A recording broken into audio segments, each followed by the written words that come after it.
When Michael died, it didn't feel real. My older brother, the strongest person I knew, had whispered his last words in that sterile hospital room just 3 months ago. And now his lawyer was calling me with something that sounded surreal. A pen drive? I asked, pacing the kitchen while Emily cooked. Yes, Mr. Radley replied. Michael was very specific. Watch it alone. Don't tell Emily. That last part lodged in my chest like a splinter. Emily? My wife of 5 years? The woman who cried at Michael's funeral beside me? Why would my brother ask that? The envelope arrived that afternoon. It was small, padded, no return address. Emily handed it to me with a raised eyebrow. Secret admirer? She joked. Just work stuff, I lied. That night, I waited until Emily fell asleep beside me. Her breathing evened out as I tiptoed into my office, plugged in the drive and double-clicked the single file. Michael's face filled the screen. He looked thinner, the chemo already working its cruelty. But his voice was clear. Hey James, if you're watching this, I'm gone. I'm sorry. But I need to tell you something before it's too late. He paused, then exhaled. Emily is not who you think she is. I blinked. There are things you need to see. I didn't want to believe it either. But I had proof. I recorded it. It's all here. The screen cut to static, then loaded a folder. Videos, emails, logs. My hands went cold. I clicked the first video. And my entire world began to shift. The screen flickered again, then settled on the grainy footage of a restaurant booth. I recognized it instantly. La Traviata. The place Emily swore she hated. But there she was. Emily, smiling, laughing, with Trevor. Trevor, Michael's former business partner. The man who vanished right after Michael's diagnosis. Michael's voice returned over the footage. I thought I was paranoid. But James, they're not just having an affair. They did something worse. They manipulated my final deal, forged my signature on the equity contract, and transferred $600,000 into a shell account under your name. What? You've probably seen weird bank alerts. That's why. I traced everything. I left the documents in a safety deposit box. This USB has the key number. I couldn't move. Couldn't breathe. 100 little moments from the past year came rushing back. Emily's sudden interest in my accounts, her accidental deletion of Michael's emails, how she pushed me to sell my part of the company after Michael died. Let go of the past, she said. It's just a business. It wasn't. It was a setup. Michael's voice grew weaker near the end of the file. I tried to stop them, but I ran out of time. So I'm leaving it to you, James. Don't confront her yet. Wait. Watch. Build your proof. When you strike, make it count. The screen went black. I sat frozen, the glow of the monitor washing over my face. Emily knocked on the door. Everything okay? She asked sweetly. I turned. Smiled. Yeah. Just thinking about Michael. Emily leaned against the doorframe, holding a steaming mug of coffee like we were still the picture-perfect couple. Want me to make you something? I shook my head. I'm fine. Just going over Michael's old emails. Missing him a bit.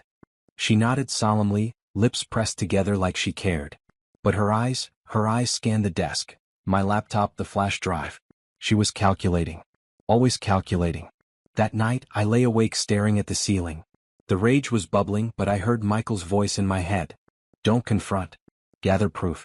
Strike only when it's irreversible. So I began. First, I took the safety deposit key and retrieved the documents. Michael had done everything. Account printouts, recorded calls, notarized copies. He knew what he was doing. Then I planted a keystroke tracker on our shared PC, the one she used to manage our finances. Within 24 hours, I had her password.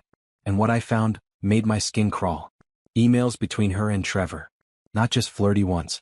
Strategy emails. He's almost convinced to sell his shares. We're close.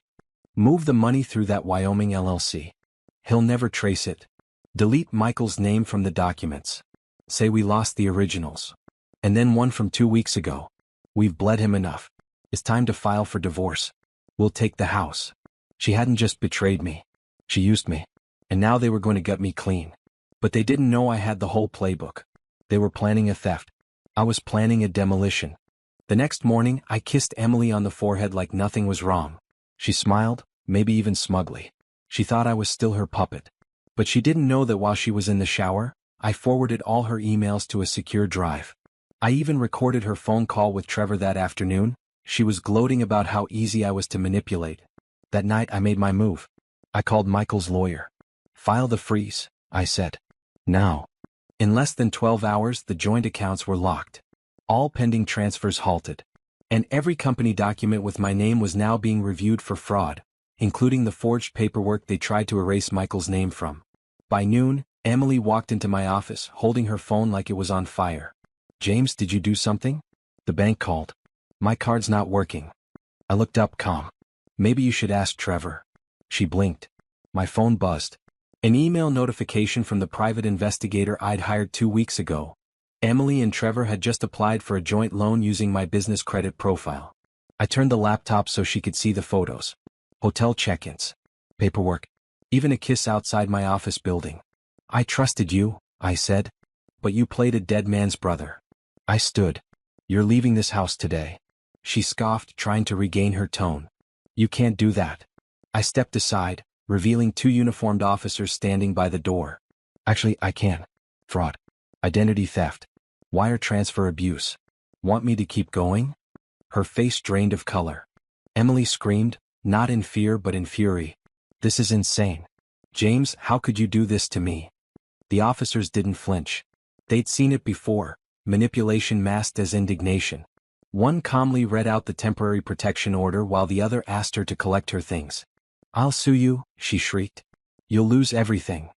I didn't respond. Instead, I walked to the mantel and picked up a framed photo of Michael and me, from the day we opened our first office. I already lost everything the moment I let you into my life, I whispered. Trevor tried calling me that night. I let it ring. Then the real avalanche began. The forensic audit Michael's lawyer had prepared uncovered everything: misappropriated funds, phantom vendors Emily had used to siphon money, and multiple shell accounts linked to Trevor. By morning, legal notices were sent to both of them. Civil suits. Criminal referrals. Full exposure. Emily went silent. Trevor disappeared. But I wasn't done. 2 weeks later, I stood in front of a room full of reporters and announced the relaunch of the Hamilton Brothers Foundation, this time dedicated to helping whistleblowers trapped by deceit, manipulation, or family betrayal. I named it after Michael. I ended the press conference with one line. Justice isn't just about law. It's about courage, the kind my brother had when he told the truth even after death. That night I got a call from a blocked number. A familiar voice rasped, "You think you've won. But you have no idea what we started." I froze. It was Trevor. And he sounded like he had nothing left to lose. I knew that tone. The calm before chaos. Trevor wasn't just angry. He was cornered, and men like him, when cornered, get desperate. I forwarded the call recording to the police, but I didn't stop there.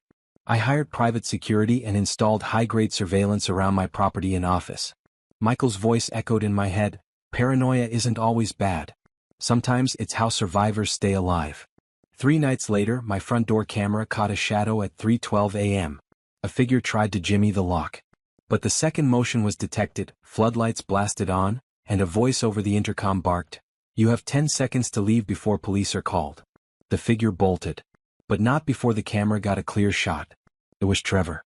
The police issued a restraining order within hours, and reopened an older case linked to him involving workplace harassment. Turns out, Michael had been collecting evidence long before his diagnosis. That was Michael's true revenge. He didn't just expose Emily. He dismantled every abuser in his circle, brick by brick. At his memorial, I finally understood the depth of his quiet courage.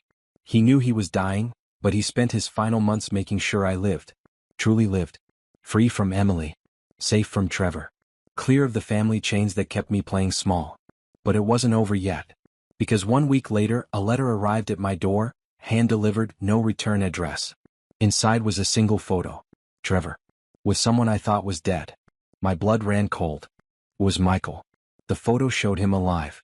Or at least, someone who looked exactly like him stepping out of a black SUV beside Trevor, timestamped just a week ago. Was it real? Was it staged? I rushed to my study, flipped through every document Michael had left. Nothing explained this. Nothing hinted at a possibility that he faked his death. Unless, it wasn't about death at all. Maybe it was about protection. I brought the photo to Detective Lively, the one who reopened the harassment case on Trevor. Her face went pale the second she saw it.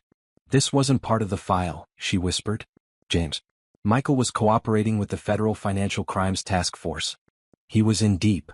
"What are you saying?" I asked. She leaned in, lowered her voice. I'm saying your brother didn't just leave you that video for closure. He left it to buy time. Time to disappear. And if Trevor found him, it means the entire case is compromised. The room spun. My brother wasn't just a victim of cancer. He had become a ghost in his own life. For my safety, for justice, for reasons I didn't yet understand. But now that Trevor had resurfaced, all bets were off. And when I got home that night, another letter waited at my doorstep. This one was handwritten. Inside just 8 words. Meet me where the tree split midnight. No name. No signature. But I knew. It was Michael. And he was calling me back into the fire. I arrived at the old oak, the one that split in two during the storm of '96. It was nearly midnight. A cold wind blew through the empty clearing and then, footsteps. Michael stepped out of the shadows. Not a ghost. Not a memory. Him. Older. Thinner. Alive. Before you say anything, he said, I need to show you something. He handed me a flash drive. It's everything, Trevor's off-the-books accounts, his ties to the judge, the bribes, the sealed deals. I needed someone I trusted to make it public, in case I didn't make it back. I was shaking. Why me? Because you still believe in truth, James. And because you were always the only one who didn't ask me to be something I wasn't. We talked for hours like brothers again. Michael had faked his death with help from the feds to go undercover, but once Trevor caught wind of it, everything collapsed. Michael vanished before they could silence him. I'm going back into hiding, he said as the horizon began to glow with morning. But now the choice is yours. I took the flash drive. And I used it. In the weeks that followed, the fallout was nuclear. Trevor was arrested. The judge stepped down. My family finally understood who Michael really was. Not a cautionary tale, but the bravest man I ever knew. And on Christmas morning, an envelope arrived at my door. Inside, a single photograph. Me and Michael. Age 12. Smiling in the sunlight. No note. But I didn't need one. Some things speak louder than words.